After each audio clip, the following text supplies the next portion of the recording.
Sebelumnya, sejumlah pihak meminta pencopotan Irjen Niko Afinta sebagai Kapolda Jawa Timur. Buntut dari tragedi Kanjuruhan yang terjadi beberapa waktu lalu masih menyisakan tanda tanya.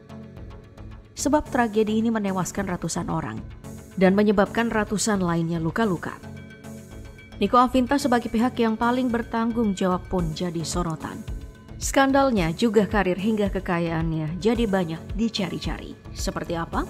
Simak dalam polemik kali ini. Sebelum membahas lebih banyak tentang sosok yang satu ini, terlebih dahulu kita mengulik sedikit profil dan keluarganya. Irjen Pol Niko Afinta Karo-Karo atau yang lebih dikenal dengan nama Irjen Niko Afinta adalah pria kelahiran 30 April 1971. Irjen Niko diketahui memeluk agama Islam.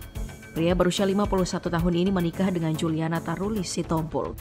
Mereka pun dikaruniai 3 orang anak yang bernama Jovan Dewanta Nathanael, Kevin Alvaro Nathanael, dan Kenan Arista Nathanael. Putra sulungnya, Jovan Dewanta Nathanael, kini melanjutkan pendidikannya di Fakultas Kedokteran Unair, Surabaya. Irjen Niko menghabiskan masa mudanya dengan menempuh pendidikan di SMA Negeri 2 Kota Surabaya. Irjen Niko lalu melanjutkan pendidikannya ke Akademi Kepolisian di tahun 1992. Lalu di tahun 2001, Irjen Niko melanjutkan ke Sekolah Tinggi Ilmu Kepolisian dan mendapatkan gelar sarjana SIK-nya. 5 tahun berselang, Irjen Niko melanjutkan lagi ke Sespim Polri, lalu mengambil gelar S2-nya di Fakultas Hukum Universitas Pajajaran tahun 2010. Rupanya sosok Irjen Niko Afinta adalah seorang yang haus akan ilmu. Tak berhenti di gelar magister, dirinya melanjutkan pendidikan S3-nya untuk mendapatkan gelar doktoralnya di tahun 2013. Di tahun yang sama, dirinya juga melanjutkan ke Sekolah Staf dan Pimpinan Tingkat Tinggi Sespimti Sespim Lemdiklat Polri. Setelah membahas mengenai pendidikan Irjen Niko Afinta, kurang lengkap kalau kita tidak membahas mengenai perjalanan karirnya juga. Sebenarnya ada banyak jabatan penting yang pernah diemban oleh polisi berpangkat bintang 2 ini. Sebelum karirnya yang sekarang, Irjen Niko menduduki jabatan pertamanya sebagai Samapta Poltabes Semarang Polda Jateng. Tapi bisa dipastikan karir Irjen Niko Afinta mulai menanjak naik di tahun 2013 saat dirinya ditunjuk sebagai Kapolrestabes Medan Polda Sumatera Utara. Selanjutnya, Irjen Niko dilantik sebagai Kabak Bindik Sespimna Sespim Lemdiklat Polri tahun 2015. Setahun kemudian, dirinya dilantik sebagai Dires Narkoba Medan Polda Sumut. Lalu berlanjut sebagai Ditreskrimum Polda Metro Jaya tahun 2017, Karo Binopsnal Bareskrim Polri tahun 2018, Dirtipidum Bareskrim Polri tahun 2019, Kapolda Kalimantan Selatan tahun 2020, dan di tahun yang sama dilantik menjadi Kapolda Jawa Timur. Terbaru di tahun 2022 dirinya dilantik sebagai Sahlisosbud Kapolri. Selama karirnya di kepolisian, Irjen Niko Afinta pernah menangani berbagai macam kasus besar. Selama berada di Korps Bayangkara, dirinya tercatat banyak berkiprah di bidang reserse. Setelah dirinya diangkat sebagai Direktur Reserse Kriminal Umum Polda Metro Jaya tahun 2017, Irjen Niko kala itu mengungkap kasus besar kebohongan Ratna Sarumpait yang sempat membuat geger publik. Di tahun yang sama, Irjen Niko juga pernah menangani kasus penyelundupan narkotika saat dirinya menjabat sebagai Direktur Reserse Narkoba Polda Metro Jaya, Komisaris Besar Polisi. Narkotika berjenis sabu-sabu dengan berat 1 ton tersebut berasal dari Taiwan. Para pelakunya kemudian ditangkap di Taiwan pada Agustus 2017 silam. Selain kedua kasus tersebut, Irjen Niko juga tercatat pernah mengungkap kasus besar yang terjadi di tahun 2019. Kasus kekerasan seksual terhadap santriwati dengan tersangka Mosukci Azal Sani alias Mas Beci. Berkat kegigihannya menuntaskan beberapa kasus dan prestasi yang diraih, Irjen Niko mendapat penghargaan. Terbaru di bulan April 2022, Irjen Niko mendapat penghargaan PWI Jatim Award kategori Tokoh Daerah Bidang Public Health Leaders.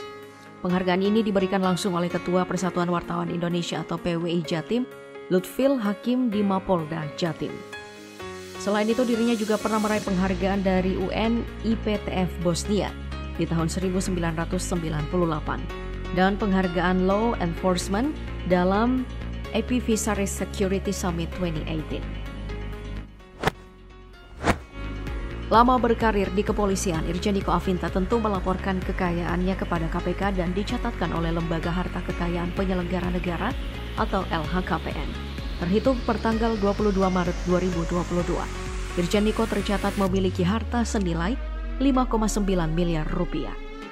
Dari keseluruhan harta tersebut, Irjen Niko Afinta memiliki tanah dan bangunan senilai 2,6 miliar rupiah. Tanah dan bangunan tersebut diantaranya seluas 451 dan 331 meter persegi yang terletak di Semarang, dengan nilai yang mencapai 451 juta rupiah dan 600 juta rupiah. Selain itu, dirinya juga memiliki tanah seluas 485 meter persegi yang terletak di Jakarta Selatan senilai 1,1 miliar rupiah. Dan tanah seluas 588 meter persegi yang terletak di Surabaya senilai 420 juta rupiah. Dalam LHKPN yang dilaporkan Irjen Niko Afinta, dirinya juga memiliki 2 unit mobil senilai 490 juta rupiah. Kedua unit mobil tersebut masing-masing Mitsubishi Pajero Sport tahun 2017 senilai 265 juta rupiah dan Toyota Innova Venturer tahun 2018 senilai 225 juta rupiah. Selain itu, Irjen Niko juga tercatat memiliki harta bergerak lainnya senilai 110 juta rupiah. Ada juga surat berharga senilai 1,5 miliar rupiah dan kas senilai 1,18 miliar rupiah. Kini nama Irjen Niko seolah tak terpisahkan dari kontroversi gas air mata yang terjadi di tragedi Kanjuruhan. Gas air mata yang ditembakkan saat itu diakui oleh Irjen Niko sebagai antisipasi dari pihak aparat yang dilakukan untuk meminimalisir adanya tindakan anarkis Aremania. Namun, alih-alih untuk meredam kejadian, tembakan gas air mata tersebut malah menewaskan ratusan penonton. Akibat dari kejadian ini, Irjen Niko dicopot dari jabatannya sebagai Kapolda Jawa Timur dan dimutasi menjadi staf ahli Kapolri bidang sosial budaya atau Sahli Sosbud Kapolri.